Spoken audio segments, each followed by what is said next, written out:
Um, it was a good revenge from last year in Bangkok, I suppose. Yeah, it was tough lose last year in Bangkok.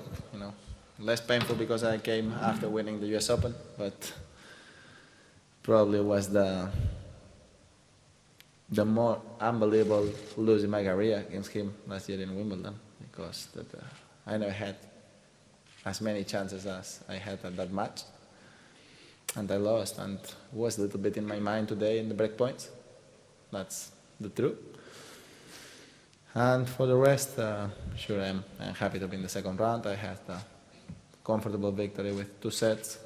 I didn't play my best match, but it's unbelievable the conditions, how can change from Tokyo to here. The ball is completely different, so you cannot, not something that must change because it's too dangerous for the shoulders, and for us it's a big change. Tournaments straight must be the same ball. That's my feeling, and here the ball are completely different than Tokyo, but I'm very happy and to be in the second round. Tomorrow we'll have a difficult match, and hopefully if I am able to win tomorrow I will be more adapted.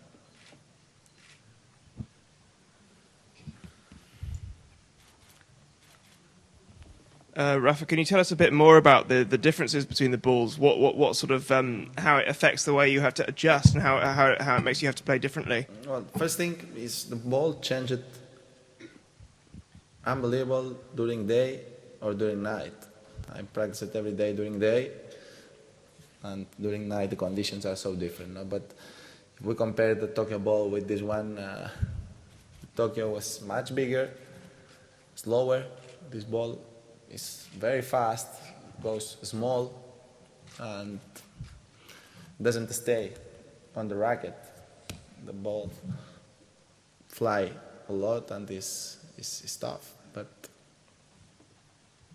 I have to play well with this ball, and the problem is not the ball. The problem is how the difference between 2 balls. And I don't know how to say, but if you compare another sport, is difficult, no, maybe. But, maybe golf, you cannot change the ball in every tournament. If you give the players a different ball in every tournament, so they're going to be upset, and that's what happened. What's happening here sometimes, that's something that, in my opinion, can change and not very difficult to change. But especially this time, the change was really radical. Andy was saying the same thing yesterday. Have you two been having a chat? And what do you want to see done? He wants the balls standardised, he said. For me, it's not necessarily a standard ball, but during a season, when you have straight tournaments, for example, you start the clay season, have the same ball for all the clay court season.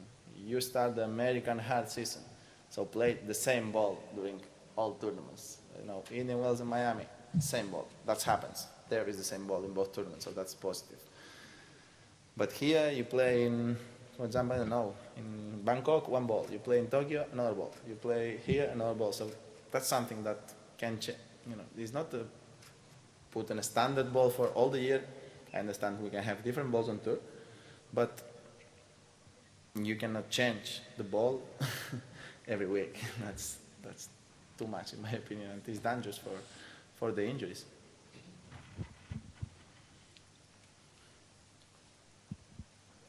The same was the case this year, wasn't it? On the clay, Rafa, they changed going into Roland Garros, having in Madrid and Rome changed themselves to get in line with Roland Garros. For me, I understand.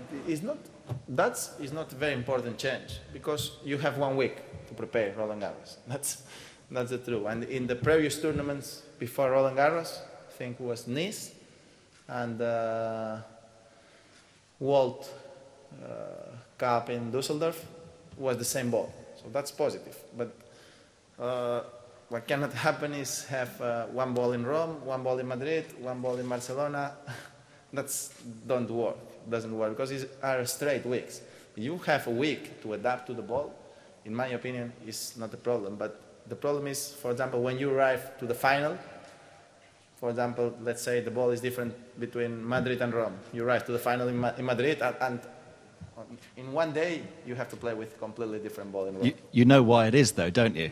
Because of the commercial deals that each tournament can make for itself. So do you think that this is a problem that is an indication of everything that you're talking about as I players? am very happy to win less money and be more health. Rafa, as we just heard, Andy has got similar feelings about this as you've just been explaining. What about the other players? Is there a strong feeling amongst many of the players about the same I talked thing? with Gilles Simon this afternoon, and he believed exactly the same. Yeah, a lot of players believe that. But this is something that this is, well, it doesn't make. We don't have to make a big history of that. Just try to change, and that's it. Rafa, can I ask you about something in your book? When you talked about Novak Djokovic, you said 3 or 4 years ago you were asked, there's you and there's Federer, who will be the next player who might challenge you? And you said straight away, Djokovic. What was it that you saw in Djokovic then that made you think he would be the player to challenge you and Roger? Later was Andy Murray, so I said that 4 years ago because it's when Djokovic started to play really well. And for me, what he shows to everybody in Australia 2007 was really, really high. So I thought that in 2007 he will be the number one. 2007, no, 2008 was? 2008. I thought that, but after I think I had a fantastic season, but he's able to do very difficult things very easy. So he can play inside the court. He can, the most difficult thing on tennis is play inside the court and change the direction of the ball. And he was able to do it really well and very easy.